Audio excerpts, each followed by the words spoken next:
nostalgia critic guy, remember it so you don't have to. Well, seeing how we are in the last days of the month of love, yeah, let's wrap this shit up. I have a question about love concerning what is possibly one of the greatest love stories of all time.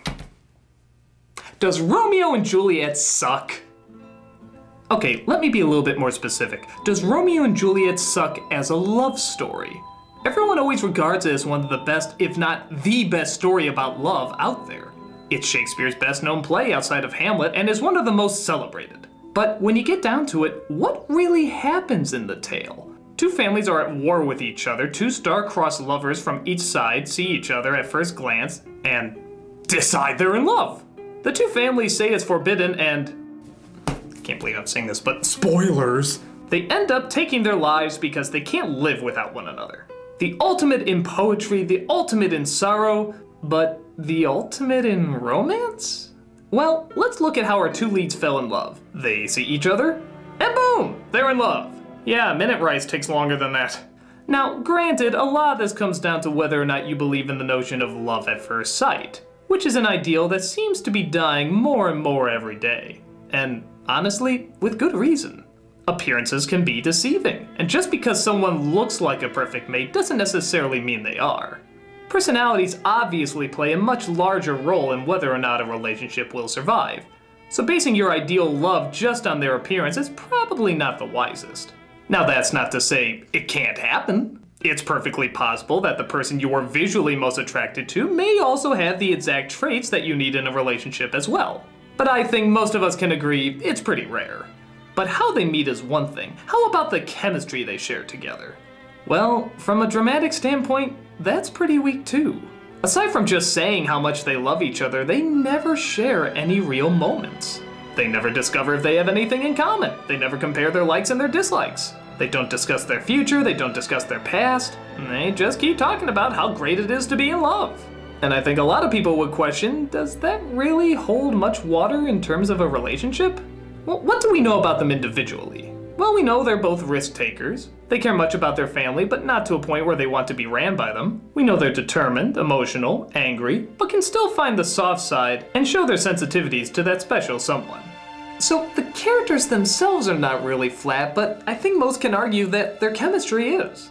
Even romances that a lot of people hate, like The Notebook, Love Story, and yes, even Twilight, technically have more chemistry than Romeo and Juliet do. Yes, you heard it right here. Bella and Edward technically have more chemistry than Romeo and Juliet. Why? Because even though they're done poorly, they do have a base to start from. They do talk to one another about their problems and their joys and their hobbies, and give something, even if it's little, to go off of. So does that mean that the greatest love story of all time is actually the worst love story of all time? Well, that depends on what the play is trying to get across. And I think you can make the argument that the play is not about true love, but rather about young love.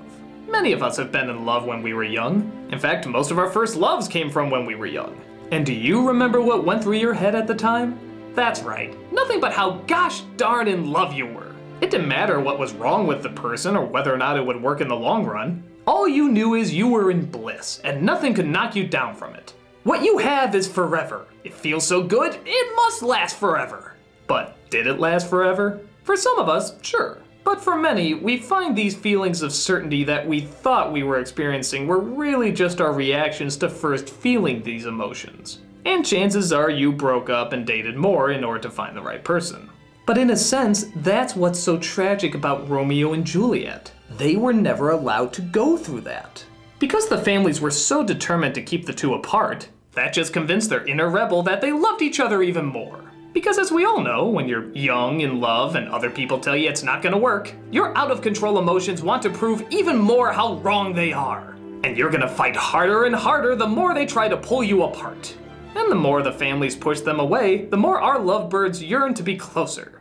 First to lying, then to marriage, then to running away, and then ultimately to taking their lives. So perhaps the focus of the story isn't as much the poetry of love as much as the tragedy of prejudice. If the prejudice of the two families was never there, chances are their relationship would be able to bloom much more naturally.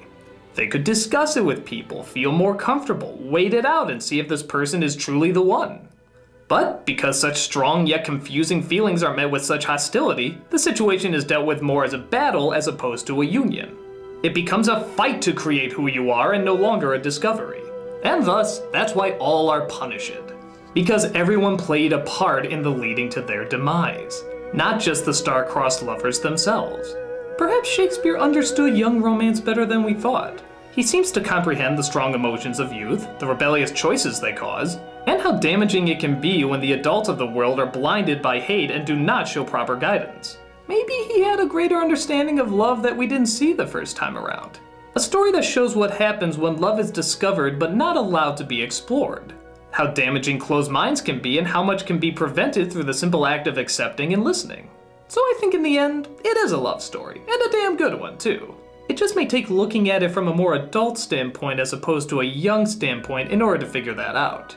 So it's a very strong possibility that Shakespeare did know what he was doing, and was still the master that we always thought he was before, and not even all the Claire Danes, Leonardo DiCaprios, or Baz Luhrmanns of the world could diminish it. Though granted, it was a pretty good try. I'm the Nostalgia Critic guy, remember it so you don't have to.